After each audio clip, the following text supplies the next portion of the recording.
Halo Budum, selamat datang kembali di recap untuk kelas KB kali ini. Dan recap ini menutup untuk gelaran MPL Indonesia season ke-13 regular season. Mungkin gue akan kembali lagi dengan pre-match yang fokusnya tuh bakal ada di babak playoff. Gue juga mungkin akan berpikir seperti biasa ya. Jadi bikin pre-match analisis tuh bakal di membership mostly. Karena setiap playoff, terutama gue belajar dari MPL season yang ke-11, ketika gue bikin pre-match di season yang ke-11 dan wah, itu tuh kayak ada tipis-tipis sedikit ya yang muncul juga tuh di season 11 tersebut gitu loh. Jadi gue rasa kayaknya akan lebih baik gue tuh bikinnya di membership aja. Jadi ya emang kalau lu mau ngelihat apa yang gue build sampai akhirnya gue bikin recap di hari terakhir atau di last day dari MPL Indonesia di playoff, itu kalian silahkan join membership dari sekarang. Karena jatuhnya ini kan playoff di tanggal 5 sampai dengan tanggal 9 ya. Kalau kalian per video ini diupload sekitar tanggal 20, itu nanti kalian tuh bakal join member. Jadi ya setidaknya harusnya bakal ada di dalam timeline dari proyekan membership video gua doang sih paling jatuhnya. Dan sekali lagi tidak ada paksaan teman-teman, dan kita bakal langsung mulai recapnya aja. Jadi congratulations buat Bigetron Alpha karena memenangkan di regular season. Dia menjadi tim yang berada di urutan pertama. Dan karena ini sedikit membahas recap di minggu yang ke-9, jadi gue bakal mulai aja langsung untuk hasil dari hari Jumat. Geekfarm menang melawan Aura dengan skor 2-1. RRQ menang melawan Dewa dengan skor mutlak 2-0. EVOS menjadi plot twist karena di hari Sabtu, EVOS pas menang lawan Rebellion itu membuka banyak potensi yang terjadi. Salah satunya adalah Rebellion yang turun ke urutan ke-7 mulai dari hari yang kedua minggu yang ke-9. Dan dengan kemenangan RRQ melawan Alter Ego, RRQ ada di urutan yang aman, tinggal menunggu hasil dari match Rebellion. Bigetron juga secara mengejutkan menang melawan Onyx dengan skor 2-0 tanpa balas.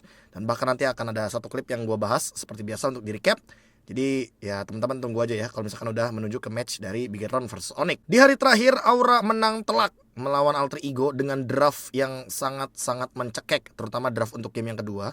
Teman-teman bisa lihat sendiri gimana keuntungan yang didapatkan dari penggunaan groknya Yawi. Dan gue yakin harusnya di babak playoff groknya Yawi ini kayaknya gak bakal dilepasin. Alter Ego jadi tidak lolos playoff, mengikuti jejak dari Dewa dan juga Rebellion yang dikalahkan di match yang ketiga. Oke, ngomongin match yang kedua, Onyx versus EVOS. Ini juga match yang menurut gue sangat-sangat sedikit menarik untuk dibahas. Karena untuk pertama kalinya nih Onyx benar-benar dikasih telur. Point killnya 0.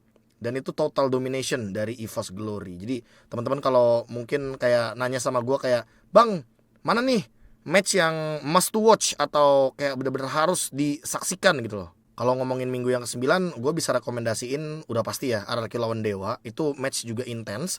Terus EVOS versus Rebellion untuk hari yang keduanya.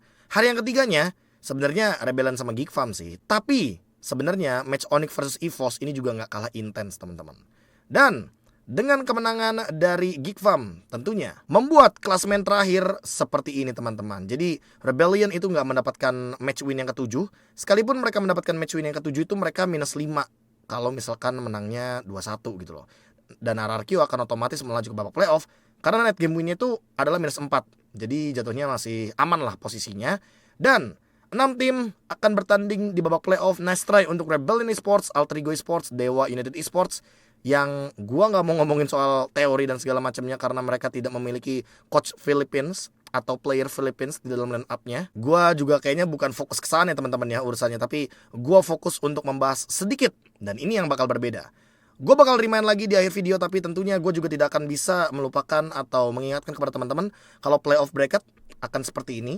Dan teman-teman bisa lihat sendiri bagaimana pertandingan di hari yang pertama. Ada Geekfarm versus RRQ. Seperti biasa juga 3 ketemu 6. Nanti yang menang bakal ketemu hashtag 2. Dan urutan 4 sama 5 bakal ketemu sama urutan yang pertama. Jadi Aura dan EVOS, siapapun yang menang akan ketemu sama Bigetron Alpha. Begitu juga dengan Geekfarm melawan RRQ yang menang melawan Onyx. Dan kalau begitu kita bakal melihat 9 klip dari masing-masing tim. Bakal gue bahas satu-satu. Dan seperti biasa juga, semoga bisa diimplementasikan di rank games karena yang gua bahas di sini hanyalah basic-basicnya aja teman-teman. Jadi seperti biasa ya, kita nggak terlalu yang langsung kayak Mythic Immortal dan segala macam, nggak. Tapi gua bakal bahas mungkin dari yang Mythic Honor, Mythic Romawi, dan bahkan Mythic Glory. Let's go, kita mulai dari klip yang pertama. Klip yang pertama bakal gua mulai dari RRQ Hoshi. Jadi di line up ini sebenarnya line up RRQ Hoshi itu lumayan terancam. Karena Drian ini kan ngebawain Hellcard Roamer ya, yang dimana Hellcard Roamernya juga bisa gampang banget lah buat bukain map. Efek Prowler tuh kayak memudahkan Hellcard yang sekarang buat jadi roamer dibandingkan jadi jungler. Dan itu yang mungkin membuat Dewa tuh kayak ada indikasi untuk bermain dengan Hellcard Roamer gitu loh. Nah, di sini yang gua mungkin bisa garis bawahi adalah bagaimana refleks dari Moskovnya Skylar dan juga backup dari Don ketika Vin-nya ini bener-bener diganyang, di all in. Ketika dia tuh berada di area river dan cukup berbahaya sebenarnya posisinya. Karena lihat, darah dari Lordnya itu sisa 14.000, goldnya Dewa unggul. Dan game by kill-nya juga Dewa mengungguli. Di sini Vin buka portal, ya. Sini Vin buka portal. Dan ternyata Drian ketemu sama Skylar. Skylar ini beruntungnya, gue kenapa bilang beruntung? Karena Drian juga masuk rumputnya itu jalan kaki, bro. Itu jalan kaki. Dia nggak ngelakuin blink in. Dan ada efek prowler yang berkurang di sini. Nih. Dia ulti dan ada efek prowler yang berkurang di sini. Tandanya apa, Bang? Tandanya ini Drian tuh kelihatan di map. Artinya Skylar tuh udah ngegeser map harusnya di sini, ngelihat Drian sedikit. Dan di sini Vin-nya tuh pecah immortal, tapi Dixonnya di bawah. Biar tim fight-nya seimbang. Dan karena Skylar ini harusnya udah ngelihat Drian sedikit di sini, makanya dia langsung respon tuh. Ya.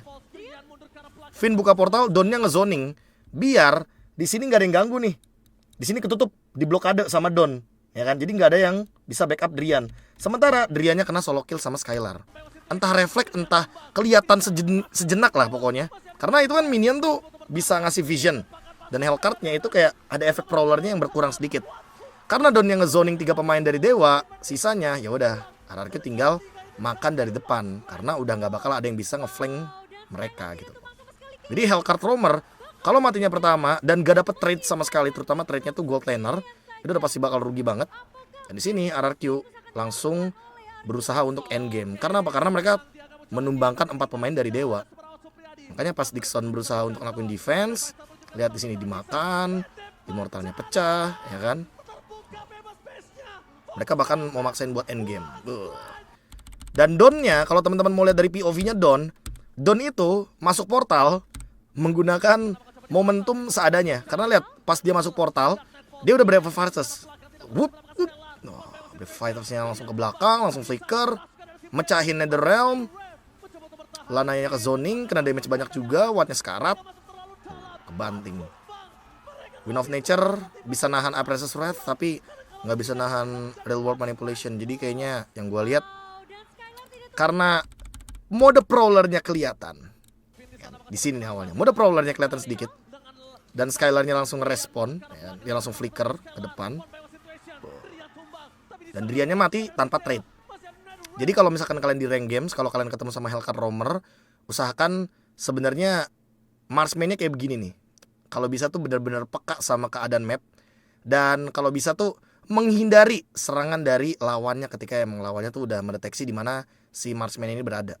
Kalau emang kalian, ya terutama main Moskov ya yang punya efek blink, fine-fine aja sih harusnya. Tapi kalau misalkan gak punya efek blink gimana? Nah, berarti kalian harus mainnya berdua, nggak boleh main sendiri. Skylar kenapa main sendiri di sini? Bukan karena dia powerful dengan Moskovnya, bukan. Tapi emang karena Moskov ini kebetulan bisa dimanfaatkan untuk blink dash atau blink out ketika nantinya Hellcard tuh menyerang dia. Kalau misalkan di sini Skylar nggak menggunakan Moskov, gue yakin Vin juga pasti bakal nempelin Skylarnya. Biar apa? Biar nanti Drian itu nggak bisa langsung target ke Skylar. Dan itu dia connection antara Gold Laner sama Roamer. Jangan sampai nanti kalian punya Gold Laner, apalagi Gold Lanernya tuh nggak punya efek blink atau nggak punya efek dash, tapi kalian biarin sendiri ketika lawan assassin Roamer gitu loh, yang dimana make dire hit. Itu udah pasti bakal nangis sih Gold Laner kalian. Klip dari Dewa juga merupakan klip pelajaran yang gua rasa mungkin beberapa player kayak contohnya Lanaya, Dixon, Case itu juga pernah mengalaminya di final MDL waktu mereka ketemu sama EVOS Icon lebih tepatnya ya. Dan pada saat itu kebetulan Dewa itu kan emang juga kalah Lordnya. Sama persis kondisinya kayak gini. Mereka kehilangan 3 base turret, mereka juga nggak sempat untuk mendapatkan Lordnya, dan Lanaya di sini mencoba untuk mencuri Lord tersebut. RRQ disengage di sini, ya kan? RRQ udah disengage, tapi Dewa di sini ngeliat detikan, oh Ini Lordnya masih lama nih, masih sekitar ya 20 detikan lah anggapannya. Dan di 20 detik tersebut ternyata Dewa melakukan decision yang menurutku sangat-sangat ekstrim. Tapi gua rasa di sini udah lumayan terlambat. Kenapa? Karena mereka tuh pengen niatnya pick off 1 terus mundur. Nah, di sini dia. Ketika Drian dia langsung flicker, dia target ke Clay, tapi Clay-nya Winter. Dan ketika Clay-nya Winter, Lord-nya muncul. Semuanya langsung respon dong ke team fight tuh.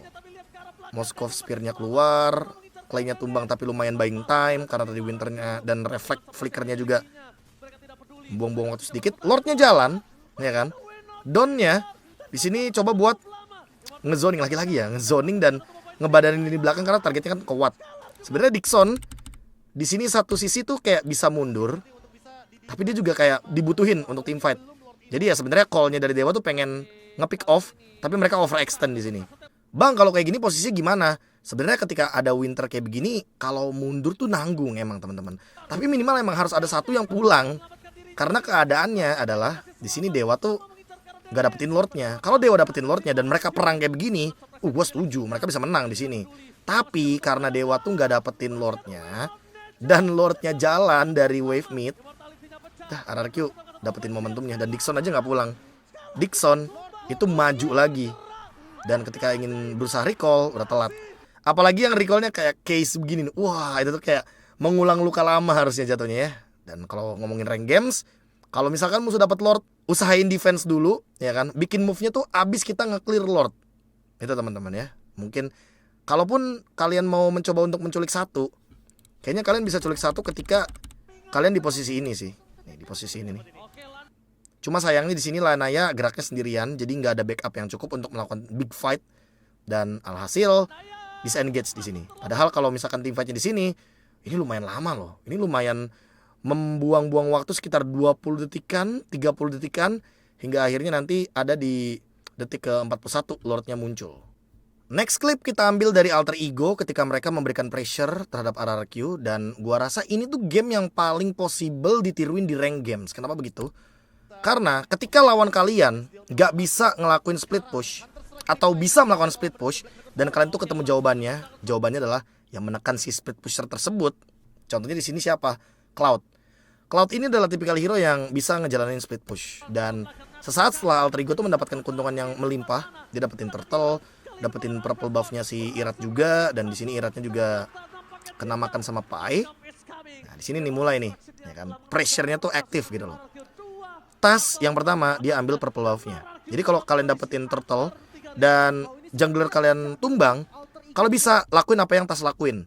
Minimal tuh kalian ngecek aja nih, ngecek sampai di area sini mungkin. Area sini cukup.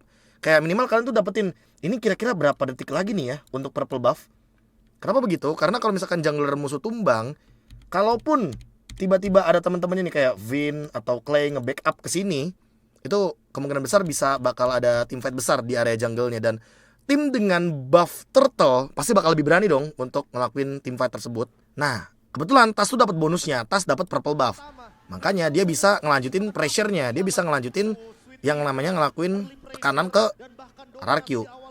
Dan kebetulan juga di sini mereka geraknya tuh ke top lane, mereka ingin menekan Skylar biar Skylar tuh nggak dapetin space yang luas untuk bisa ngelakuin team fight. Rotasinya awalnya dari mid, ya kan mereka coba di mid, tapi di midnya juga clear cepat jatuhnya. Nah, mereka langsung ke top lane tuh, ya kan?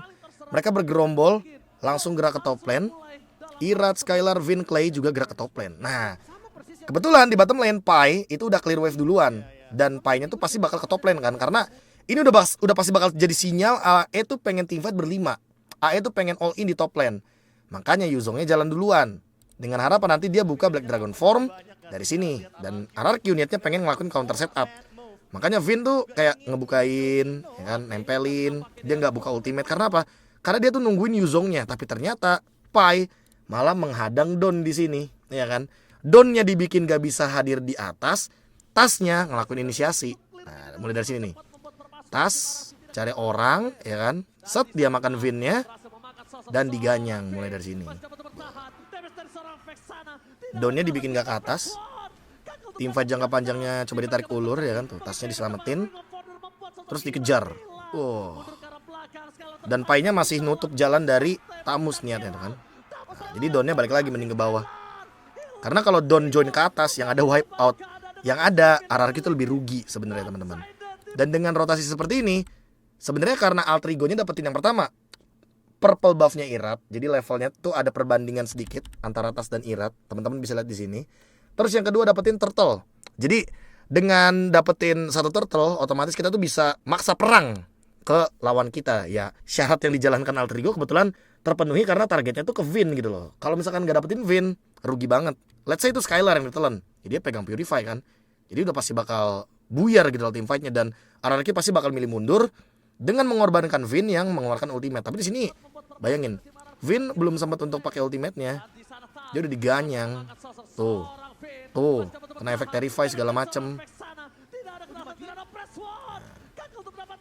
Dan di sini Skylar tuh niatnya pengen ini kan, pengen nge-clear tapi ya apalah daya cuy. Teman-temannya diserang, udah pasti targetnya ke Hero dulu. Dan Skylarnya juga nggak dapetin gerobak di sini, dia kena tombak sama Nino. Dikejar abis itu ya. Itulah pressure yang mungkin bisa kalian jalankan, rotasi yang bisa kalian jalankan dengan syarat team fight-nya 4 lawan 4 dan musuhnya tuh nggak dapetin purple buff sama turtle. Ini pressure yang menurut gue paling possible juga nih di rank Mythic Romawi, Mythic Honor kayaknya masih oke sih untuk dijalankan. Tapi party 5 selanjutnya adalah klip dari Bigetron Alpha, dan gua sangat salut sama Bigetron Alpha. Entah siapapun yang nge-call, gua juga yakin ini video Bigetron lawan Onyx ini belum rilis dari Bigetron TV. Gua sangat excited untuk menanti siapa yang nge-call untuk Bigetron maksain team fight ketika goldnya minus 4000. Onyx unggul 4000 di sini. Mereka dapetin turtle. Ya kan? Mereka team fight di sini. Ya kan? Dan kebetulan ini tuh jadi perfect turtle. Sementara di bagian top lane ya kan, di bagian top river lebih tepatnya, Lutfi udah show duluan. Dan di sini teman-teman bisa lihat Super Ken. Dia dimasukin hard guard dan dia masih survive. Dalam keadaan 4000 gold, mereka kalah, Bigetron kalah. Ketika melihat Kairi-nya ngeluarin ultimate, nih yang pertama ya, Kairi ngeluarin ultimate. Sans dia juga bisa dibilang nge-all in si Ken dengan Petrify dan ultimate. Mereka langsung masa team fight. 2 resource ultimate yang dikeluarin sama Onyx ini kayak memicu team fight untuk Bigetron. Dan lihat Super Ken-nya tarik mundur ke belakang dulu, abis darahnya 1/4 dia maju lagi, dia tabrak ke Lutfi, dia tabrak ke Keyboy, dan mereka malah dapetin banyak banget poin kill. Tambah lagi mereka dapetin mid lane turret secara paksa tuh lihat nih. Kairi kalau misalkan salah tembok dia tertancap tuh sama Eman. Dan dari sini teman-teman, yang 4000 gold awalnya Onyx unggul, Onyx tuh kayak mulai ketinggalan dari segi goldnya. Dan sama kan kayak yang dilakuin sama Tas, Super Ken juga ngelakuin hal tersebut. Ya walaupun gak cuma turtle sih yang jadi objektifnya, tapi kalau misalkan kalian abis menang war atau menang team fight dan kebetulan lawan kalian tuh kalah jumlah, lakuin apa yang Super Ken lakuin sama Bigetron. Setidaknya ada beberapa member yang nge-cover dia, dan akhirnya dia dapetin purple buff untuk mengejar ketertinggalan level, untuk nge-shutdown Fanny juga kan. Karena di sini selain dapetin keuntungan dari Super Ken dengan purple buff-nya, ya Kairi juga kan tipikal hero yang menggunakan energi. Jadi jatuhnya harus harus kayak presisi juga lah pemilihan decision kayak invade ke jungle dan sejenisnya. Mirip kan untuk invade jungle-nya. Tapi yang paling gua amaze adalah ketika mereka tuh maksimalin 2 ultimate dari Kairi dan juga Sans, dan Super Ken-nya tuh gak tumbang, malah dibalikin coy. Lihat, bener-bener dibalikin, dihajar. Lutfi-nya dulu yang ditarget, dan Keyboy next targetnya. Udah kebuka abis itu purple buff-nya, turretnya juga dapat, keuntungan berbalik, Bigetron menang 2-0. Untuk klip dari Aura kayaknya gue gak bakal banyak. Gue bakal langsung mention aja orangnya. Nih, Yawi, sosok pemain grok yang bisa ngebuat draft dari alter ego dengan 2 fighters dan 1 assassin. Itu gak jalan sama sekali. Kenapa begitu?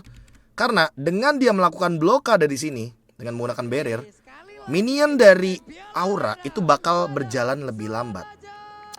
Karena minionnya berjalan lebih lambat, yang niat awalnya pick Cici gold lane ini dari Nino biar bisa bikin Kabukinya tuh kena pressure di gold lane, kena freeze juga karena adu pok damage-nya kan Cici akan lebih menguntungkan ya. Nah dia kalau misalkan ngadu pok damage di tengah-tengah sini, di tengah-tengah river, jalur river atau di bush tengah, itu pasti bakal nguntungin buat si Nino. Tapi karena diblokade dari awal, lihat Kabuki yang jauh lebih diuntungkan karena dia tuh farmingnya bisa di bawah turret dan malah Kabukinya yang maju.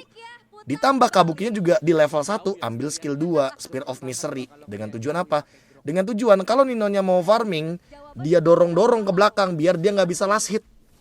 Dari sini, dari awal sini lebih tepatnya, jatuhnya Alter Ego tuh kalah secara individual. Karena kalau teman-teman lihat nextnya, ketika Kabuki mendapatkan level yang ke berapa tuh? Nah ini nih, dari sini aja nih. Tuh teman-teman bisa lihat EXP-nya ketinggalan satu level for sure. Dengan dapetin turtle, dengan lasit yang berbeda juga. Karena kan kita tahu lah, gold EXP kalau lasit itu beda dapetnya teman-teman. Dan emang lebih diutamakan untuk para gold laner, makanya kan lasit itu penting banget. Karena Ninonya didorong-dorong pakai Moskov, pakai Spear of Misery, dan Ninonya nggak bisa lasit ke belakang, jadi Ninonya ketinggalan satu level di sini teman-teman. Dan itu tuh yang membuat grok dari Yawi sangat-sangat powerful sekali. Lihat, Kabukinya level 5 di sini, Ninonya baru level 4. Strat dari dua fightersnya nggak jalan. Tujuan pick dua fighters ini kan pengen ngasih pressure di early game. Tapi karena early gamenya nggak dapat, pressure-nya juga nggak ada, Kabukinya jauh lebih leluasa untuk bisa menjalankan farm dan lasitnya. Ya udah, jadi strateginya nggak jalan. Dan aura bener-bener nge-shutdown Alter Ego itu bener-bener dari detik yang ke-9. Ketika Yawi ngeluarin barrier dan detik 11 minion jalan. Klip dari EVOS Glory yang satu ini kayaknya akan menjawab gimana sih bang rotasi kalau main Assassin Jungler. Ya udah pastilah kalau Assassin Jungler coba kasih space sebanyak mungkin, terutama untuk Anavel. Yang sekarang kalau teman-teman lihat Anavel dan Kairi levelnya sama-sama level 9. Cuma di sini Anavel dapetin level 10 duluan karena memang ada beberapa keuntungan yang mereka dapatkan, turtle dan juga beberapa point kill, sehingga goldnya EVOS Glory jadi lebih unggul. Kita bakal mulai dari rotasi yang pertama, yaitu adalah rotasi lane jauh. Jadi kalau kalian main Assassin Jungler, sebisa mungkin Assassinnya ini nih, kayak contohnya Anavel main Lancelot, itu kalau bisa kasih farming di lane jauh, dan kalau bisa jangan kena solo kill. Itu syarat yang pertama.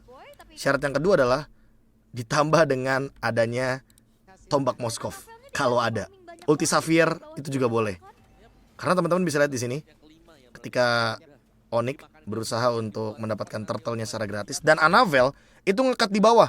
Anavel emang tujuan awalnya adalah untuk melakukan farming aja. Udah, sampai selesai farming ya disitulah poin dari Anavel. Tapi Brands di sini tiba-tiba mendapatkan satu Spear of Destruction yang dimana dapat turtle juga. Jadi Anavelnya dapetin keuntungan yang berlipat ganda. Dia dapat turtle buff, ya kan, shieldnya. Dia dapetin wave minion di bawah dan dia bisa nge-push bottom lane-nya. Lihat. Karena dia punya shield, jadi dia nggak takut sama Lutpi, dan Lutpi kan nggak punya damage di sini.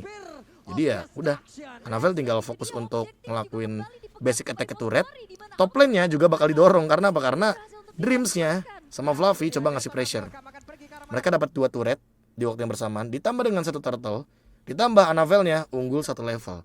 Jadi kalau kalian mau main Assassin Jungle, kalau bisa emang jauhin Assassin Jungle-nya sama tank jungle. Temuinnya itu kalau misalkan Assassin Jungler kita tuh udah level 15, musuhnya belum level 15, itu baru kemungkinan besar Assassin Junglernya bisa menang.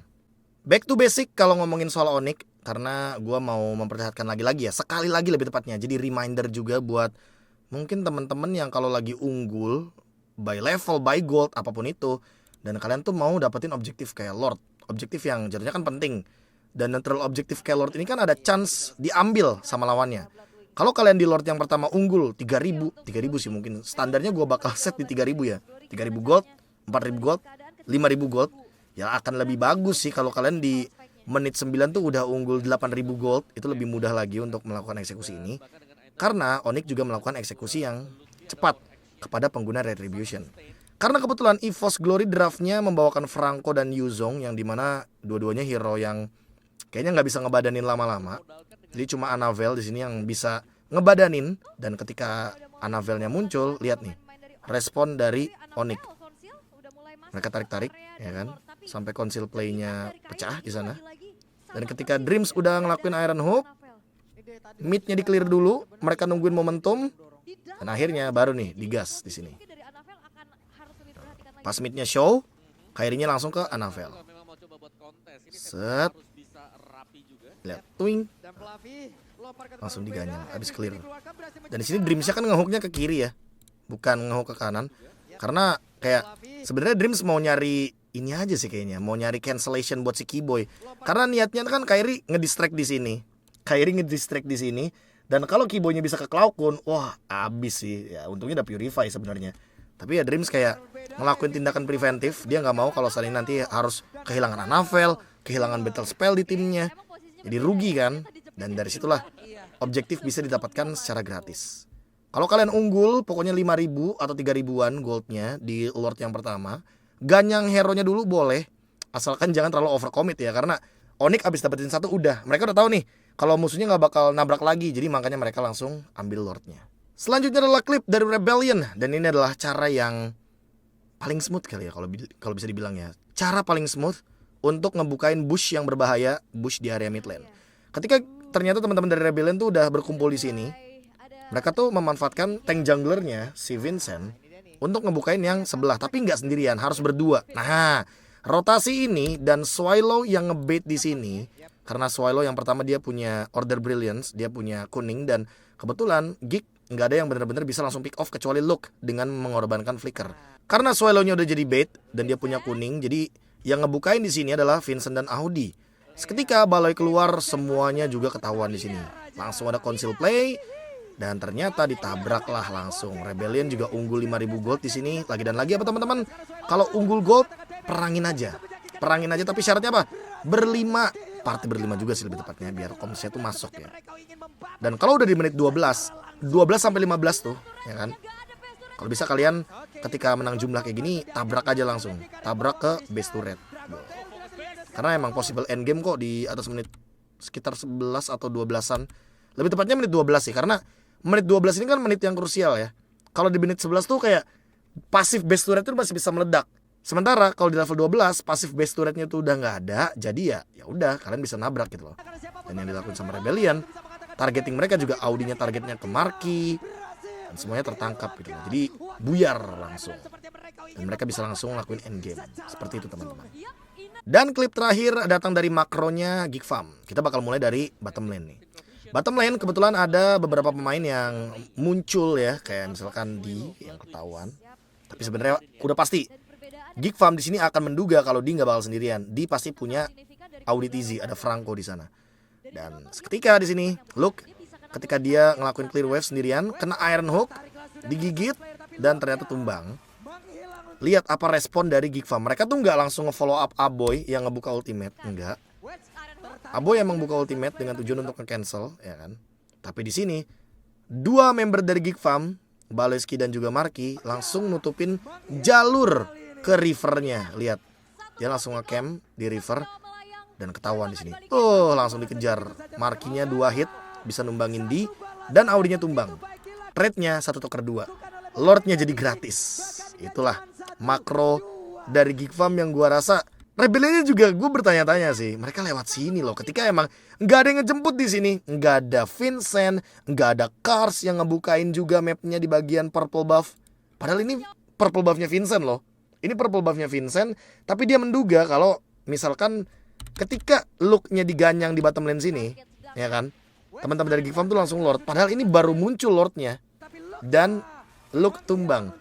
Vincent selesai orange, dia langsung buka ke Lord, tapi nggak bukain bottom lane. Hasil malah petaka muncul, D-nya di pick off, Audinya juga hilang. Purple buff-nya ya dicuekin lah. Diambil sama Marky aja yang bisa ngambil gitu kan. Karena emang target mereka bisa ke Lord. Makro ala Geek Farm, silakan kalian coba di rank games, karena sangat-sangat memungkinkan untuk kalian coba. Kalau misalkan XP laner kalian atau gold laner kalian, XP sih lebih tepatnya, XP laner kalian kena ganking, dan kalian mau motong rotasi lawan kalian ketika emang mau ke arah Lord. Kayak gitu contohnya. Dan sekali lagi teman-teman, gue ingatkan ini dia jadwal untuk menuju ke babak playoff. Jadwal yang akan dimulai dari tanggal 5 Juni 2024 sampai dengan tanggal 9 Juni 2024. Untuk venue-nya ada di Velodrome Jakarta, atau ya mungkin Kalau teman-teman yang orang Jakarta taunya kayak kampus B-nya UNJ. Nah, begitu tuh. Di Jakarta Timur ya teman-teman ya. Silakan catat untuk jadwalnya dan juga tanggalnya. Sampai jumpa lagi di babak playoff. Dan thank you buat BTR karena udah mejeng di atas sini. Dan itu semua dari gua. Sampai jumpa lagi di recap untuk MPL Playoff Season 13. Jangan lupa bahagia. Dan kita akan ketemu lagi di recap untuk MPL Indonesia Season 13. Dadah.